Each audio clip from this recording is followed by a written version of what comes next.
pagsaritaan tayo may panggap iti problema. Ado ti klase ti problema nga sumarunon to nga tayo pagsasaritaan. Ngam ti tayo pagsaritaan tatak ti kamrunaan ken kadakelan nga problema. Mabalin nga ado dagiti may bagak ditoy nga saan mo nga awaten, saan mo nga akseptaren, ngem isu ti kinapudno. Akas kuna ti kaduan ti kinapudno narigat nga akseptaren. Gaputa masakitan dagiti rikna tayo.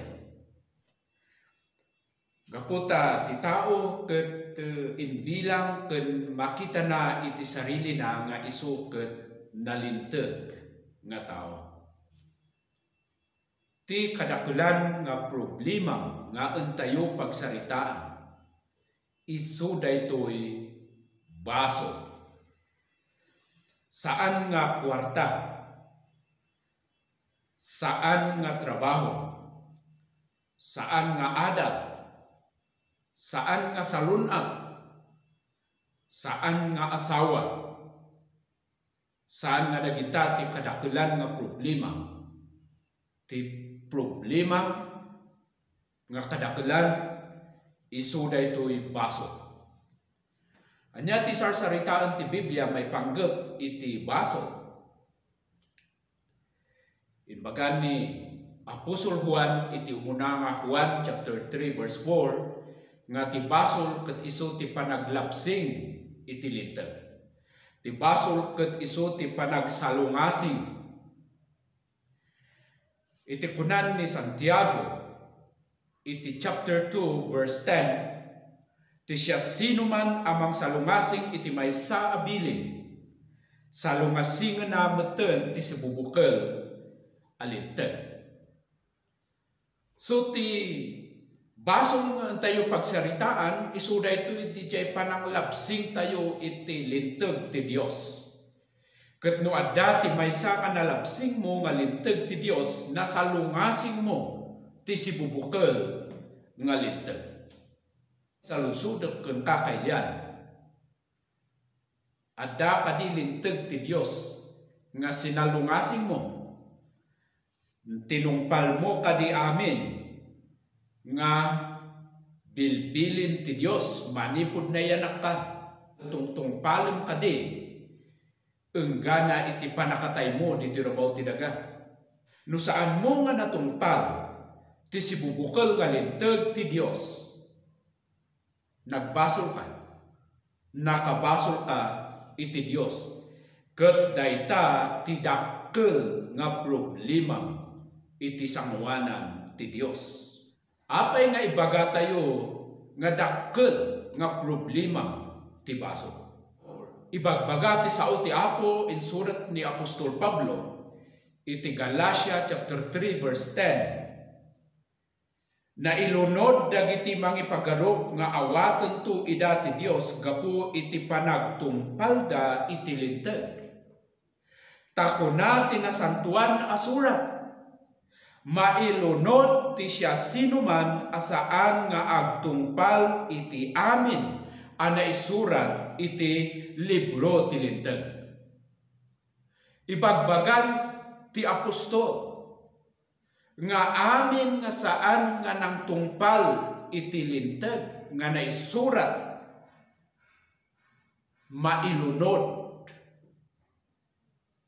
Sino ti mangilunod? Dios ti mangilunod. Dios ti mangdusa iti amin nga saan nga nangaramid ng tungpal iti linteg na. Dios ti mangited iti lunod kadagiti saan nga nang tungpal iti linteg na isu na nga mismo ti mangilunod iti dayta nga tao. Dayta ti kasasaan iti tao. Maysa nga mailunod gaputa saan nga nagtungpal iti linteg ti Dios. Kailan no adda ti dapat mo nga pagbutngan daytoy nakailunodam gapu iti baso.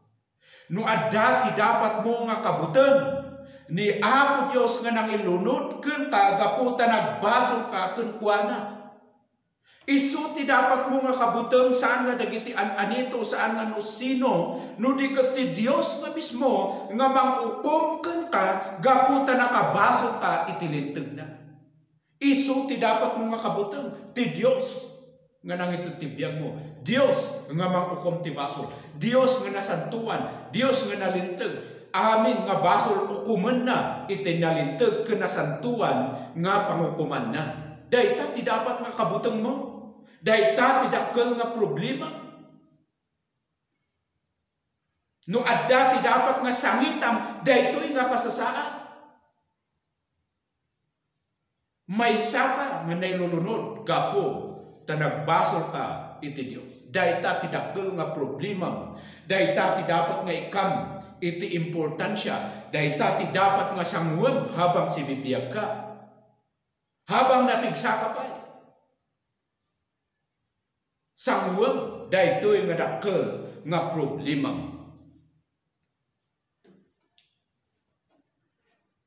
Kunan ni Apostol Pablo kadagiti Kristiyano ijay Colose. Colossians chapter 1 verse 21. Adda iti panawen nga adayo kayo iti Dios.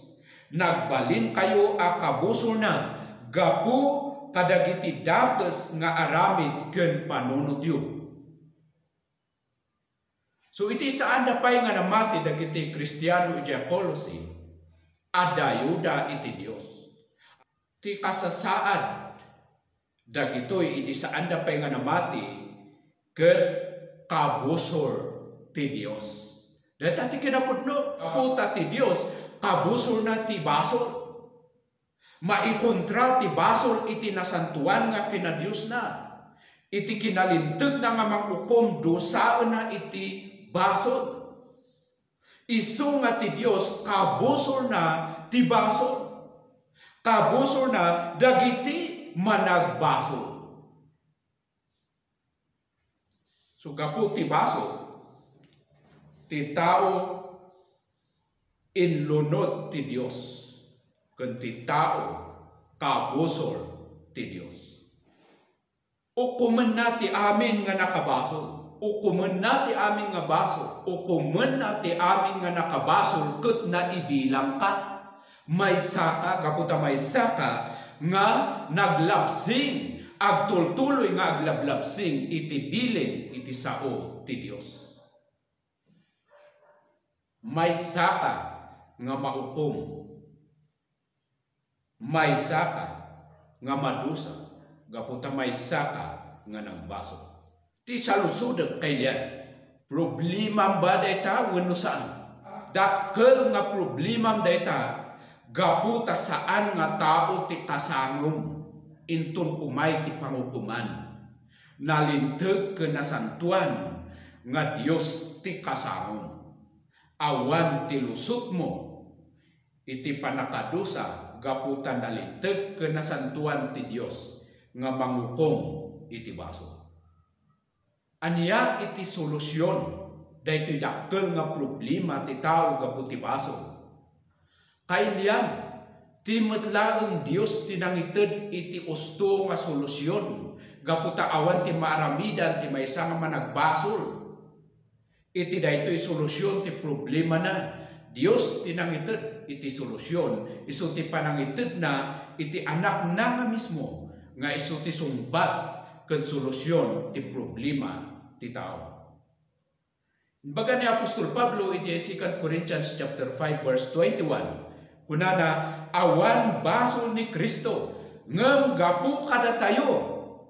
Imbaklay na dagiti basol tayo tapno ti panakikaykaysa tayo ken kuana mairano tayo iti kinalinteg ti Dios. So ti kasapulan ti tao makikaykaysa ken Kristo tapno maibilang iti kinalinteg ti Dios. Dayta ti kangrunaan nga solusyon. Gaputa ti tao managbasol awan kinalinteg ken kuana. Ti kasapulan ti tao ti kinalinteg ti Dios. Tapno saan mamaukom. Ket ti kinalinteg ti Dios masarakan daytoy babaon ken ni Apo Hesu Kristo no makikaykaysa ti tao. Isu ti sarsarita ni Pablo nga ti panakikaykaysa ti tao ken Kristo ti paka ibilangan na nga nalinteg. Isu ti paayan ti Dios iti kinalinteg nga magapu ken kuana. Baga ni Pablo iti Romans chapter 3 verse 22 hanggang 25, palintegan ti Dios dagiti tattao gaputa mamati da ken ni Hesu Kristo. Aramiden ti Dios daytoy kadagiti amin mamati ken ni Kristo. Taawan Apolos ti pagdudumaan da. So nagbasol amin at tao ket agkurang da iti kinadayag ti Dios. Ngem gapu iti parabor asya ayat nga inted ti Dios mapalinteg ti amin at tao iti sangwanan na babaon ken ni Kristo Jesus amang waya-waya kadakwada. Indaton ti Dios ni Kristo tapno babaon iti ipapatay na iso ti pakapakawanan dagiti basol dagiti tattao babaon iti pamatida ken kuana. Inaramid ti Dios daytoy tapno ipakita na ti kinalinteg na. Makita tayo nga ti solusyon ti problema ti tao nga nailulunod ken kabusor ti Dios gapu iti basol ni Kristo indaton ti Dios. Isu tinatay iti cross of Calvario nang ibaklay iti basol tayo inkaro na ti basol iti cross natay nagungar maikatlo nga aldaw. Inaramid ti Dios daytoy tapno dagiti mamati ken Kristo maibilang da nga nalinteg babaen ken Kristo ken mapakawan dagiti basbasol da. Daytoy ti kasapulam, daytoy ti solusyon nga birukem, daytoy ti akseptarem ken awatem nga solusyon ti dakkel nga problema, awan ti sabali nga nagan nga inted ti Dios nga pakaisalakanan ti tao nga managbasol ditoy lubong, awan ti sabali nga dalan ken ruangan nga mapan iti ayan iti Ama, malaksig lang ken ni Apo Hesu Kristo. So ti sungbat ti problema tayo amin nga tattao nga managbasol. So nga ti karit ken invitasyon ti Dios kada tayo. Ti bilin na agbabawi tayo kadagiti basbasol tayo ket umasideg tayo ken Apo Hesus mamati agtalek tayo iti inaramid na iti cross of Calvario nga daytoy iti pakaisalakanan tayo. Haan nga ipaay ti simbahan mo ti panakaisalakan mo. Haan mo nga maitrabahuan ti panakaisalakan mo. Tasigod nga managbasol ka nga maukom ti kasapulam isuti nang itrabaho iti panagbasol mo. Isuti nang tay gapu iti basol mo nga pinag-ungar ti Dios. May katlungal daw tapno maadam ka iti biyag babaen ken kuana. Maikapya ka iti Dios nga nasantuan ken nalinteg nga ukom. Ti kasapulam maikapya iti Dios. Ti kasapulam ni Apo Hesu Kristo babaen iti pamati ken kuana. Kailian umasideg ka ken ni Apo Hesu Kristo.